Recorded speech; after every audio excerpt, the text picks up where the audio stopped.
الحمد لله رب العالمين والصلاة والسلام على سيد المرسلين محمد وآله وصحبه أجمعين أما بعد السلام علیکم ورحمۃ اللہ وبرکاتہ۔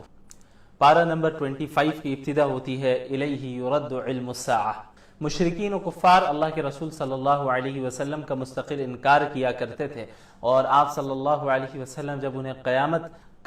کی خبر پہنچاتے تھے تو وہ آپ کا مذاق اڑایا کرتے تھے کہ بھئی یہ قیامت کب آنے والی ہے۔ تو اللہ تعالیٰ نے فرما دیا کہ یہ جو علم ہے قیامت کا، یہ صرف اللہ رب العالمین کے پاس ہے، اور عورت کا جو حمل ٹھہرنا ہے، بچے کا پیدا ہونا ہے، یہ سارے علم ایسے علم ہے جس کا علم صرف اللہ رب العالمین کے پاس ہے اور کسی کے پاس نہیں ہے۔ اس کے بعد وَإِذَا انسانی فطرت کا ذکر ہے، وَإِذَا أَنْعَمْنَا عَلَى الْإِنسَانِ أَعْرَضَ وَنَأَى بِجَانِبِهِ وَإِذَا مَسَّهُ الشَّرُّ فَذُو دُعَاءٍ عَرِيضٍ، آیت نمبر 51، کہ جب ہم انسان پر انعامات کرتے ہیں، یعنی ان کے حالات کو درست کر دیتے ہیں، انسان کے احوال درست ہو جاتے ہیں، تو یہ جو انسان ہوتا ہے یہ اللہ سے اعراض کرنے لگتا ہے، اللہ کو اگنور کرنے لگتا ہے، اللہ کے سامنے اترانے لگتا ہے۔ لیکن جب کوئی مصیبت اس انسان کو آ پکڑتی ہے تو فوراً جو ہے یہ اللہ کے سامنے لمبی لمبی اور لمبی چوڑی دعائیں کرنے لگتا ہے۔ یعنی انسان کی یہ فطرت بتائی جا رہی ہے کہ مصیبت کے وقت تو اللہ کو یاد کرتا ہے، لیکن جب خوشحالی ہوتی ہے تو اس وقت اللہ کو بھولا بیٹھا رہتا ہے اور اعراض کرتا ہے اور اتراتا ہے۔ حالانکہ ایک مومن کی صفت کیا ہونی چاہیے کہ جس طرح تکلیف اور مصیبتوں کے وقت ایک مومن اللہ کو یاد کرتا ہے، اسی طرح اس مومن کو یہ بھی چاہیے کہ خوشحالی کے وقت بھی اللہ رب العالمین کو یاد کرتا رہے۔ اس کے بعد آیت نمبر 53 میں اللہ تعالیٰ نے اپنی قدرت کا ذکر کیا، سَنُرِيهِمْ آيَاتِنَا فِي الْآفَاقِ وَفِي أَنفُسِهِمْ حَتَّى يَتَبَيَّنَ لَهُمْ أَنَّهُ الْحَقُّ أَوَلَمْ يَكْفِ بِرَبِّكَ أَنَّهُ عَلَى كُلِّ شَيْءٍ شَهِيدٌ۔ اللہ تعالیٰ نے یہاں بتایا کہ ہم عنقریب ان لوگوں کو زمین و آسمان میں، پوری کائنات میں اپنی نشانیاں دکھا دیں گے، اور ان کی اپنی جانوں میں اپنی نشانیاں ہم دکھائیں گے، یہاں تک کہ ان پر حق واضح ہو جائے گا کہ یہ جو دین ہے یہی حق ہے۔ اب آپ دیکھیں کہ اللہ تعالیٰ نے جو اللہ کی جو قدرت کی نشانیاں ہیں وہ کس طرح دن بدن ڈسکور ہوتی چلی جا رہی ہیں، جس طرح سائنس ترقی کر رہی ہے، اللہ کی نشانیوں کو تلاش کرتی جا رہی ہے، اللہ کی نشانیوں کو ڈسکور کرتی چلی جا رہی ہے۔ اللہ نے فرمایا وفی انفسہم، ان کی جانوں کے اندر بھی اپنی نشانیاں دکھائیں گے۔ اب ایک انسان بیٹھ جائے ان اسٹڈیز کو لے کر جو اس کے جسم کے متعلق ہیں، اسی میں وہ اللہ کی قدرت کو جان سکتا ہے۔ آپ اپنے باڈی کے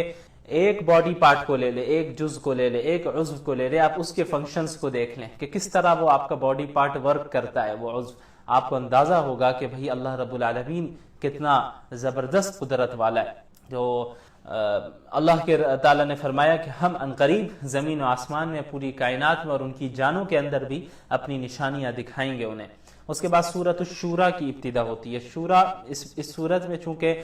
مسلمانوں کی ایک خصوصیت بیان کی گئی ہے کہ وہ اپنے معاملات کو مشورے سے طے کرتے ہیں، مشورے کے ذریعے کوئی معاملہ وہ یعنی اس کو انجام دیتے ہیں، اور خصوصاً جو اجتماعی معاملات ہوتے ہیں ان میں وہ بغیر مشوروں کے کام نہیں کرتے۔ تو مشورہ کرنا اس کی بڑی اہمیت ہے اسلام میں، اور اس کا ذکر ہے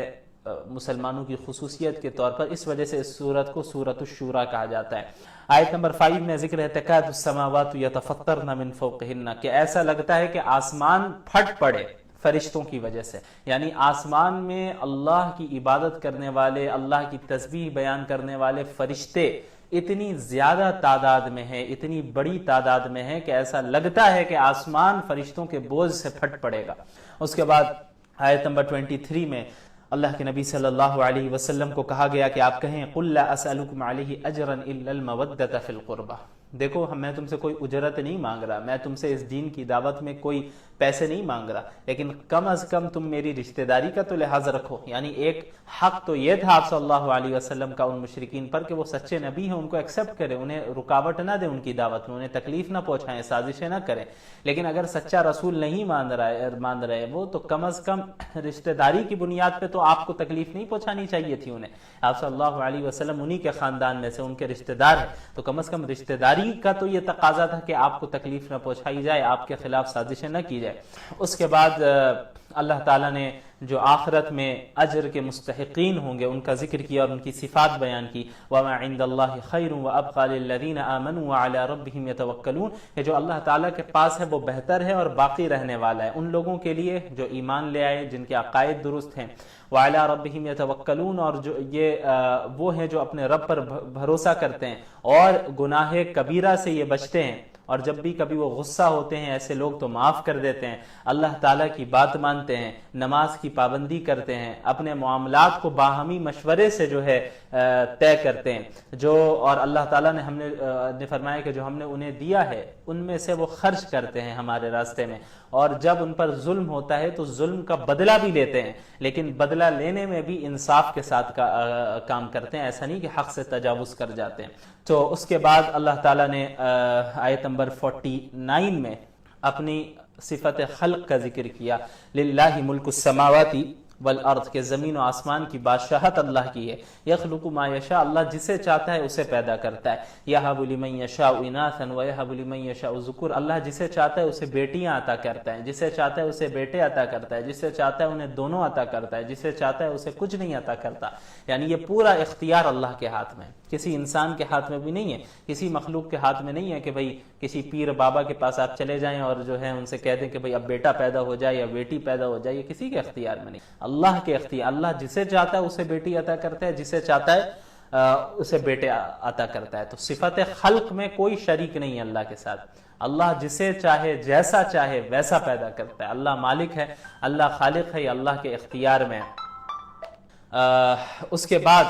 اللہ تعالیٰ نے ذکر کیا آیت نمبر 51 میں کہ انسان انبیاء اللہ تعالیٰ سے کس طرح ہم کلام ہوا کرتے تھے اللہ تعالیٰ انبیاء کے ساتھ. مشرکین نبی کریم صلی اللہ علیہ وسلم کے پاس آتے اور اعتراض کرتے کہ بھئی اگر آپ سچے نبی ہیں تو اللہ تعالیٰ آپ سے ڈائریکٹ کیوں نہیں بات کرتا جس طرح موسیٰ علیہ السلام سے کیا. تو اللہ نے ان کے اس نظریے کی تردید فرمائی اور فرمایا وما كان لبشر ان يكلمه اللہ کہ کسی بھی انسان کے لیے یہ پاسبل ہی نہیں ہے کہ اللہ تعالیٰ اس انسان سے بات کرے سوائے 3 ذرائع کے. سب سے پہلا ذریعہ الا وحیا الہام کے ذریعے کہ اللہ اس نبی کے دل میں کوئی بات ڈال دے، او من وراء حجاب یا حجاب کے پیچھے سے، پردے کے پیچھے سے، جس طرح حضرت موسیٰ سے بات ہوئی. حضرت موسیٰ علیہ السلام سے بھی اس طرح بات نہیں ہوئی تھی کہ ڈائریکٹ کہ آمنے سامنے اللہ کو وہ دیکھ رہے ہوں، ایسا نہیں ہوا تھا، بلکہ ان کے سامنے کوئی صورت نہیں تھی، بس اللہ کی آواز آ رہی تھی، ایک پردے کے پیچھے سے اللہ نے ہم کلامی. اس کے بعد او تیسری صورت او یرسل رسولا یا یہ کہ کسی فرشتے کو میسنجر بنا کر بھیجے، یعنی اللہ نے اپنا پیغام فرشتے کو دے دیا حضرت جبریل کو، حضرت جبریل گئے نبی کے پاس اور انہوں نے بات کی. تو یہ 3 طریقے ہیں، الہام دل میں بات ڈالنا، اس کے علاوہ یہ کہ پردے کے پیچھے سے اللہ سے ڈائریکٹ گفتگو کرنا، تیسری صورت یہ ہے کہ فرشتے کے ذریعے اللہ تعالیٰ اپنا پیغام رسول تک پہنچاتا ہے. اس کے بعد سورۃ الزخرف کی ابتدا ہوتی ہے. زخرف سونے کو کہتے ہیں، گولڈ کو. اس صورت میں اس کا ذکر ہے، اس لیے اس مناسبت سے اس کو سورہ زخرف کہا جاتا ہے.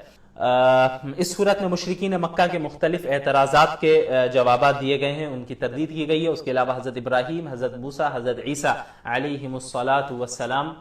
کا ذکر ہے. ابتدا ہوتی ہے حامیم والکتاب المبین، اس کھلی ہوئی کتاب کی قسم کھاتے ہیں اللہ تعالیٰ کہ یہ جو ہے واضح کتاب ہے. اور اس کے بعد اللہ تعالیٰ نے پھر آیت نمبر 17 میں مشرکین کی جو ایک غلط سوچ تھی اس کی تردید کی. ام اتخذ مما يخلق بنات واصفاكم بالبنين واذا بشر احدهم بما ضرب للرحمن مثلا ظل وجهه مسودا وهو كظيم. میں نے بتایا تھا مشرکین کے اگر کوئی بیٹی پیدا ہو جاتی تو اسے عیب سمجھتے، عار محسوس کرتے، ذلت محسوس کرتے، یہاں تک کہ بچیوں کو زندہ دفنا دیا کرتے تھے. اور دوسری طرف اللہ کی طرف بیٹیوں کی نسبت کرتے تھے کہ الیاذ باللہ فرشتے اللہ کی بیٹیاں ہیں. تو جو اپنے لیے پسند نہیں کر رہے ہیں وہ اللہ کی طرف منسوب کر رہے ہیں، اور جو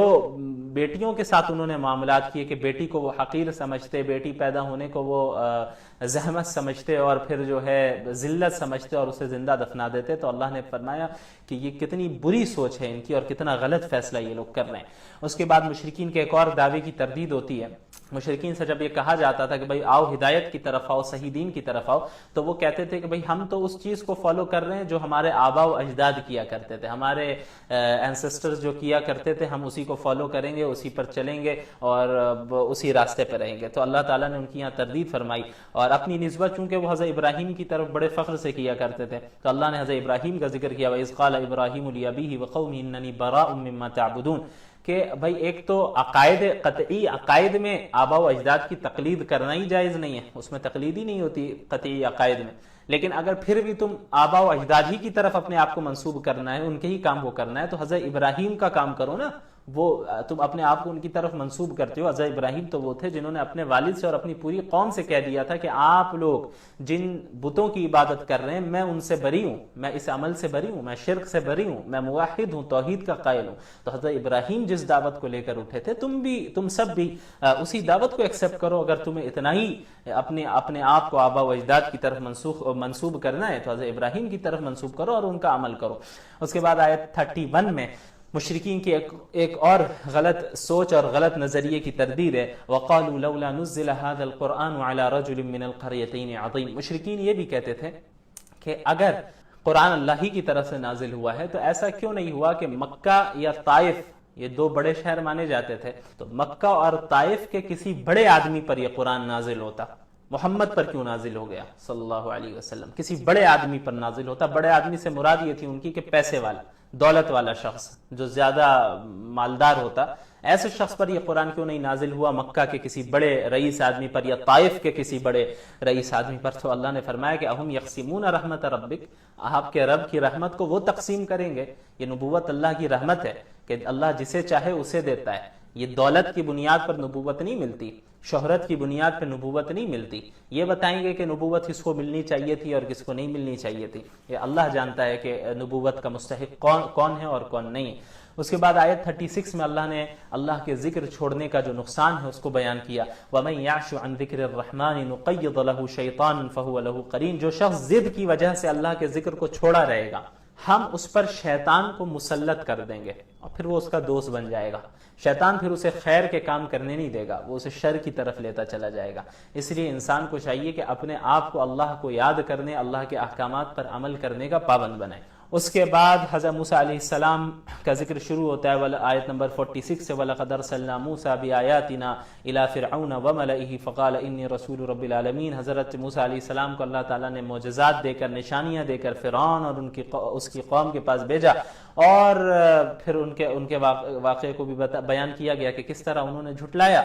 فرعون نے اور فرعون کی قوم نے، اور اللہ نے انہیں ہلاک کیا۔ اس کے بعد حضرت عیسیٰ علیہ السلام کا ذکر ہے، اور آیت نمبر 81 میں یہ بتا دیا گیا کہ بھائی اللہ تعالیٰ اس بات سے پاک ہے کہ وہ کسی کو اپنا بیٹا بنائے۔ جو کرسچنز کہتے ہیں کہ علیہ باللہ حضرت عیسیٰ اللہ کے بیٹے ہیں، یہ ایک بہت بڑی تہمت ہے اللہ پر۔ آپ کہہ دیجئے محمد صلی اللہ علیہ وسلم، ان کان للرحمن ولد، اگر رحمان کا کوئی بیٹا ہوتا، اللہ کا کوئی بیٹا ہوتا، فانا اول العابدین، تو اس کی سب سے پہلے عبادت کرنے والا میں ہوتا، لیکن چونکہ ایسا ہے نہیں، اس لیے میں صرف اللہ کی عبادت کرتا ہوں اور کسی کی عبادت نہیں کرتا۔ تو یہ اللہ کی طرف بیٹے کی نسبت کرنا، اللہ کی طرف کسی شریک کی نسبت کرنا، اللہ کے ساتھ کسی کو شریک ٹھہرانا، یہ بہت بڑا جرم ہے اور اللہ رب العالمین پر بہت بڑی تہمت ہے۔ اس کے بعد سورۃ الدخان کی ابتدا ہوتی ہے۔ دخان عربی میں دھوئیں کو کہتے ہیں، چونکہ اس سورت میں دھوئیں کا ذکر ہے، اس وجہ سے اس سورت کو سورۃ الدخان کہتے ہیں۔ مکی سورت ہے، اور مکی صورتوں کی طرح توحید، رسالت اور آخرت پر اس پہ زور دیا گیا ہے۔ اور دخان کیوں کہا گیا ابھی میں اس پہ آتا ہوں۔ سب سے پہلے ابتدا ہوتی ہے انا انزلناہ فی لیلۃ مبارکۃ انا کنا منذرین۔ اس قرآن کریم کے نزول کے متعلق اللہ نے فرمایا کہ ہم نے اس قرآن کو لیلۃ مبارکۃ میں نازل فرمایا۔ اب وہ لیلۃ مبارکہ کون سی ہے، وہ مبارک رات کون سی ہے؟ سورہ القدر میں اس کی وضاحت موجود ہے، انا انزلناہ فی لیلۃ القدر، کہ ہم نے لیلۃ القدر میں اس قرآن کا نزول فرمایا۔ تو اللہ تعالیٰ نے لوح محفوظ سے آسمان دنیا پر لیلۃ القدر میں ایک ساتھ پورے قرآن کا نزول فرمایا۔ پھر آسمان دنیا سے اللہ کے رسول صلی اللہ علیہ وسلم پر 23 سال کی مدت میں وقتاً فوقتاً ضرورت کے مطابق مختلف آیتیں نازل ہوتی رہیں۔ تو یہ لیلۃ القدر کی ایک بہت بڑی اہمیت اس وجہ سے بھی ہے کہ قرآن کریم کا اس رات میں نزول ہوا۔ اس کے بعد آیت نمبر 10 میں دخان کا ذکر ہے، فَارْتَقِبْ يَوْمَ تَأْتِي السَّمَاءُ بِدُخَانٍ مُبِينٍ، تو اب انتظار کیجئے اس دن کا جس دن آسمان کھلے ہوئے دھوئیں کو لائے گا، یعنی جس دن آسمان میں کھلا ہوا دھواں پھیلا ہوگا۔ اب جو ہے اس کی دو تفسیر ہے، ایک تفسیر تو یہ ہے کہ مکہ المکرمہ کے مشرکین آپ صلی اللہ علیہ وسلم اور مسلمانوں پر جو ہے بہت سخت انہیں آزمائش میں مبتلا کرتے رہے اور تکلیف پہنچاتے رہے، پریشان کرتے رہے، تو آپ صلی اللہ علیہ وسلم نے ان کے لیے بد دعا کی، تو اس بد دعا کے نتیجے میں اللہ تعالیٰ نے ان پر انہیں سخت قحط میں مبتلا کر دیا اور سخت قحط پڑا، اور اتنا شدید قحط پڑا کہ کھانے پینے کی سامان کی اتنی قلت ہو گئی کہ وہ ہڈیاں اور مردار کھانے پر مشرکین مجبور ہو گئے، اور بھوک سے یہ عالم ان کا ہو گیا کہ جب وہ آسمان کی طرف دیکھتے تو انہیں دھواں دھواں نظر آتا۔ تو ایک قول تو یہ ہے مفسرین کا کہ اسی دھوئیں کی طرف اشارہ ہے کہ جو حقیقت میں دھواں نہیں تھا لیکن بھوک کی شدت کی وجہ سے انہیں دھواں نظر آ رہا تھا۔ دوسرا قول یہ ہے کہ قیامت کی جو 10 میجر سائنز ہے، قیامت کی جو 10 بڑی نشانیاں ہیں، ان میں سے ایک بڑی نشانی دھوئیں کی بھی ہے کہ پوری دنیا میں ایک دھواں پھیل جائے گا، وہ چھا جائے گا، تو اس طرف اللہ تعالیٰ نے اشارہ کیا۔ بہرحال پھر آیت نمبر 17 میں پھر فرعون کی تباہی کا ذکر ہے، وَلَقَدْ فَتَنَّا قَبْلَهُمْ قَوْمَ فِرْعَوْنَ وَجَاءَهُمْ رَسُولٌ كَرِيمٌ، کہ ہم نے ان کے پاس جو ہے نبی کو بھیجا، موسیٰ علیہ السلام کو بھیجا، اور فرعون کی قوم کو آزمائش میں ڈالا، لیکن انہوں نے جو ہے کفر کیا اور اللہ کا انکار کیا، اور پھر اللہ نے انہیں ہلاک و برباد کر دیا۔ اس کے بعد آیت نمبر 43 سے اہل جہنم کے کھانے کا ذکر ہے، ان شجرۃ الزقوم طعام الاثیم، جو گنہگار ہوں گے ان کا کھانا جہنم میں زقوم کا درخت ہونا ہے، جو کہ دکھنے میں بھی بہت خراب ہے، ٹیسٹ میں بھی بہت خراب ہے، اس کی اسمیل بھی بہت خراب ہے، تو وہ جب کھائیں گے تو ان کے پیٹ میں ابال شروع ہو جائے گا اور وہ پریشان رہیں گے۔ بہرحال اس کے بعد پھر آیت 51 سے جنتیوں کا ذکر ہے، ان کو جو انعامات اللہ تعالیٰ دیں گے، ان المتقین فی مقام امین فی جنات وعیون، جو تقوی والے ہوں گے وہ امن و امان والی جگہ میں ہوں گے، باغات میں ہوں گے، پانی کے چشموں میں ہوں گے، آرام سے بیٹھے ہوں گے، ان کے لیے اونچی نشستیں لگائی جائیں گی، آمنے سامنے بیٹھے ہوں گے، اس کے علاوہ وہ جو چاہیں گے انہیں وہ دیا جائے گا، ریشم کے باریک کپڑے بھی پہنیں گے، ریشم کے موٹے کپڑے بھی پہنیں گے، اور اللہ نے فرمایا کہ ہم خوبصورت آنکھوں والی حوروں سے ان کی شادیاں کرائیں گے، تو یہ ساری نعمتیں ان جنتیوں کو حاصل ہونے والی ہے۔ سورۃ الجاثیہ کی ابتدا ہوتی ہے، جاسیہ کہتے ہیں گھٹنوں کے بل بیٹھنے کو، چونکہ اس صورت میں قیامت کی ہولناکی کا ذکر ہے کہ قیامت کی ہولناکی کو دیکھ کر جو تمام لوگ ہوں گے، مخلوقات ہوں گی، وہ ڈر سے، خوف سے گھٹنوں کے بل گر جائیں گی، گھٹنوں کے بل بیٹھ جائیں گی اللہ کے سامنے، تو اس لیے سورت کو سورۃ الجاثیہ کہتے ہیں۔ تو اس کی ابتدا ہوتی ہے نشانیوں کے ساتھ، ان فی السماوات والارض لآیات للمؤمنین، زمین و آسمان میں ایمان والوں کے لیے نشانیاں ہیں۔ اللہ تعالیٰ نے جو زمین و آسمان بنائے ہیں، اور اس کے علاوہ جو اللہ تعالیٰ کی تخلیق ہے، جو بھی اللہ نے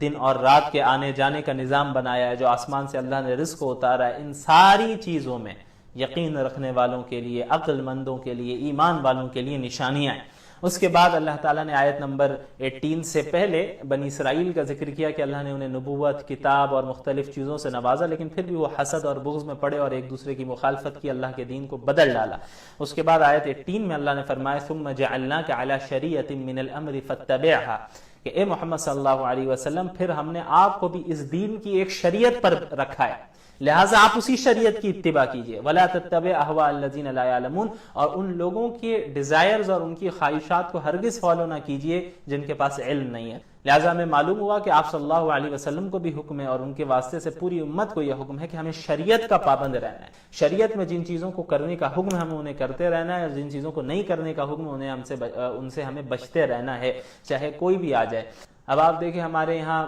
ایسے جعلی پیر باباؤں کی کمی نہیں ہے جو لوگوں سے نمازیں معاف کرواتے ہیں، روزے معاف کرواتے ہیں کہ بھائی یہ اتنا کر دو، یہ کر دو، اتنی نمازیں معاف ہو جائیں گی، تو یہ سب جہالت ہے اور یہ سب گمراہی ہے، سری گمراہی ہے۔ نماز اللہ کے رسول صلی اللہ علیہ وسلم پر سے معاف نہیں ہوئی، اللہ کے رسول، اچھا وہ ایسے کہتے ہیں کہ بھائی یہ تو شریعت عام لوگوں کے لیے، ہم تو شریعت سے بالا تر ہے، نہیں، اللہ کے رسول کو فرمایا جا رہا ہے ثم جعلناک علی شریعۃ من الامر فاتبعها، ہم نے آپ کو اس دین کی شریعت پر رکھا ہے، آپ اس شریعت کو فالو کیجیے، تو شریعت کو فالو کرنے کے ہی ہم پابند ہیں، شریعت سے ہٹ کر ہم کسی چیز کو فالو نہیں کریں گے، اور ایسے جاہلوں کے ڈیزائرز اور ان کے خواہشات کو فالو کرنے کی ممانعت اللہ تعالیٰ نے یہاں پر فرمائی ہے۔ تو اب آپ دیکھیں کہ